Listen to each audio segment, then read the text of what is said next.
la mayor obra de ingeniería hecha por el ser humano moderno, el buque Titanic, al que llamaron el insumergible, el que ni Dios podía hundir, se hundió en su primer viaje inaugural. Y como siempre, la historia la conocemos por las películas, en este caso, muchas y muy taquilleras, quedando todo en una simple y romántica historia de amor. Pero algo no cuadra en esta historia, y es pura física. La versión oficial dice que el Titanic rozó, que no chocó, contra un iceberg, que le produjo al pasar una brecha en el casco de 120 metros de largo. Pero el hielo submarino de un iceberg jamás puede producir una grieta así en un casco de acero de doble plancha de 2,5 centímetros. Y al investigar un poco el tema, comienzan las sorpresas que no son tan conocidas. El Titanic tenía un hermano gemelo, pero menos lujoso, que se llamaba Olympic, fletado unos meses antes, los dos propiedad de J.P. Morgan. El Olympic, ya funcionando y capitaneado por el mismo capitán Smith, que sería después el capitán del Titanic, tuvo un duro accidente con un buque de guerra inglés, lo que le causó daños estructurales graves e irreparables que lo convertían casi en producto de desguace. Pero su propietario, J.P. Morgan, no había asegurado el Olympic y tenía que hacerse cargo de la reparación de las dos naves.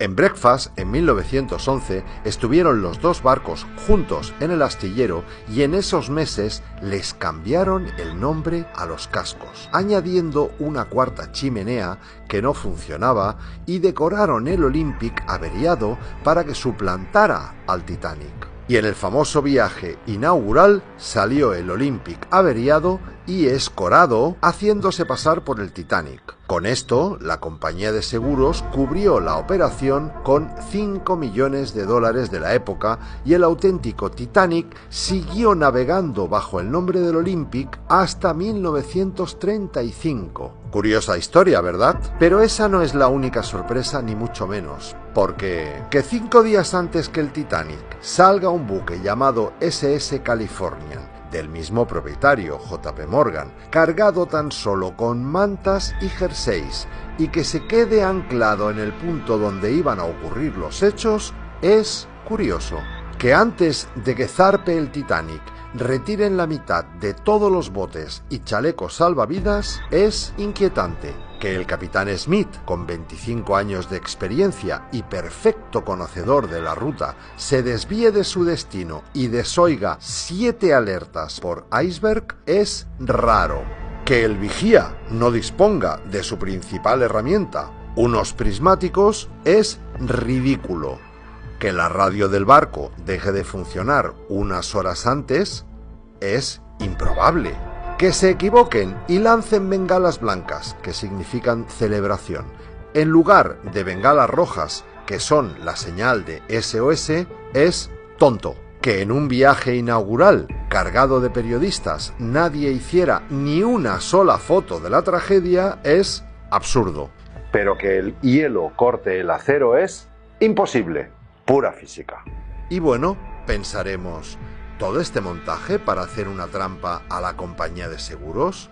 No, desde luego. Lo que aquí se estaba jugando era la creación de la Reserva Federal, donde la mitad de los grandes hombres de negocios del momento, como las familias Rockefeller, Rothschild, Morgan, etc., estaban a su favor.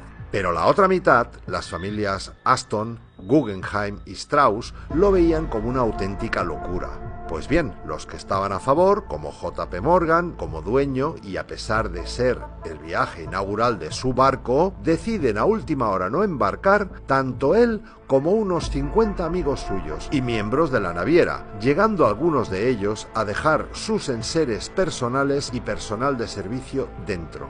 Y murieron, casualmente, todos aquellos que estaban en contra de la creación de la Reserva Federal. Al año siguiente, 1913, y sin oposición, se reunieron los banqueros supervivientes y crearon la Reserva Federal. Y al año siguiente, 1914, se inició la Primera Guerra Mundial, financiada en sus dos bandos por la propia Reserva. Pero llega el momento, en 1985, en que encuentran el Titanic a 3.000 metros de profundidad y, ¡oh, sorpresa!, resulta que no tiene ninguna brecha de 120 metros, sino que tiene varios agujeros de entre 1 y 50 centímetros producidos al parecer por varias explosiones que se produjeron desde dentro hacia afuera, y en las hélices el nombre de Olympic. La sorpresa final nos la llevamos cuando existe un libro, además llamado Titán, de Morgan Robertson, describiendo al milímetro lo ocurrido en el Titanic, pero escrito 14 años antes. Bueno, a ver si ahora alguna productora se digna a hacernos una película más creíble sobre lo que pasó, a fin de disiparnos las grandes dudas que tenemos todos sobre el hundimiento del Titanic.